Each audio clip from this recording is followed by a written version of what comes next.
নমস্কার সবাইকে, ঝুমার ঘরকন্নাতে নতুন একটা ভিডিওতে স্বাগত জানাই। তো দেখো বন্ধুরা, আমার আজকের রেসিপি পুর ভরা চাল কুমড়ো।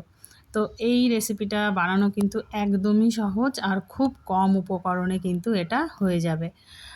তো চলো দেখে নিই এটা কি করে বানানো যায়। তো দেখো আমি এখানে একটা নিয়েছি চাল কুমড়ো, খুব একটা বড় নিইনি, আমার এই 6 পিস মতো আমি করেছি এটাতে।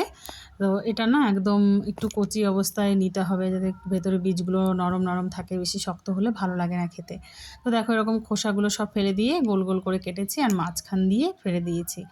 আর একটু কিন্তু রেখে কাটতে হবে, দুফেলা করলে কিন্তু চলবে না। আর এখানে দেখো আমি নিয়ে নিলাম সাদা সর্ষে, কালো সর্ষে, 4-5টা কাঁচা লঙ্কা আর 1 চামচের মতো পোস্ত। ঝালটা তোমাদের ইচ্ছে মতো তোমরা দেবে, একটু ঝাল ঝাল হলেই তবে বেশি ভালো লাগে খেতে। আর দেখো এগুলো আমি সব জল দিয়ে ধুয়ে সেঁকে নিয়েছি, আর এখানে আমি পাটাতে বেটে নেব। তো মিক্সিতেও করা যাবে, কোনো অসুবিধাই নেই। তো আমার ইচ্ছে হলো আমি আজকে পাটায় বেটে করি, ভালো লাগে বেশি। তো দেখো এই যে সামান্য একটু নুন দিয়ে আমি কিন্তু বেটে নিয়েছি, কারণ সর্ষে আর লঙ্কাটা ভালো বাটাও হবে, আর যে তেতো ভাবটা থাকে সর্ষের সেটাও থাকবে না।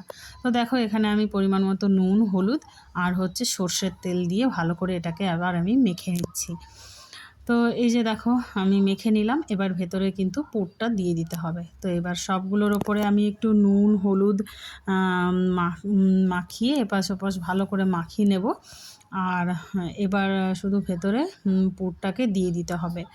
তো এই দেখো আমি তোমাদেরকে একটু দেখিয়ে দিই কেমন করে ভরে নিতে হবে। তো এই যে এইরকম একটা সাইড নিচে থাকবে, একটা সাইড ওপরে। তো ওপরটা তুলে জাস্ট ভেতরটাতে দিয়ে একটু স্প্রেড করে দিতে হবে, আর ওপরটা ঢাকা দিয়ে দিতে হবে। তো এটা কিন্তু এই দুফালা করে নিলে কিন্তু এই জিনিসটা হবে না। কি হবে, ভাজার সময় খুলে যাবে। তো এই যে দেখো আমার প্রত্যেকটা কিন্তু এই একই রকম করে আমি সব করে নিয়েছি। তো তোমরাও কিন্তু এরকম করেই করো। আর আমার ভিডিওটা তোমরা যারা যারা দেখছো তাদেরকে অসংখ্য ধন্যবাদ।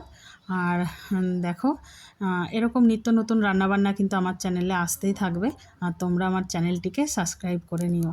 তো দেখো আবার রান্নায় ফিরে এলাম। তো এখানে আমি ফ্রাই প্যান গরম করে নিয়েছি, আর তাতে একটু বেশি পরিমাণে তেল দিয়েছি, আর এক এক করে আমি সবগুলোই দিয়ে দিলাম। তো এই যে দেখো দিয়ে এটা কিন্তু একদম গ্যাসের ফ্লেমটা একদম কম করে দিতে হবে, দিয়ে আস্তে আস্তে অনেকটা সময় নিয়ে ভাজতে হবে। আর এবার দেখো আমার একটা সাইড কিন্তু খুব ভালোভাবে ভাজা হয়ে গেছে, এবার অপর সাইডটা আমি ভেজে নিচ্ছি। তো উল্টে দিয়ে আবারও আমি ঢাকা দিয়ে দেব। আর এবার দেখো আমার কিন্তু পুরোপুরি ভাজা কমপ্লিট হয়ে গেছে। তো এবার আমি তোমাদের একটু দেখিয়ে দিচ্ছি, দেখো কতটা নরম হয়েছে, একদম এপার ওপার হয়ে যাচ্ছে, এতটাই এটা সেদ্ধ হয়েছে ভেতর থেকে।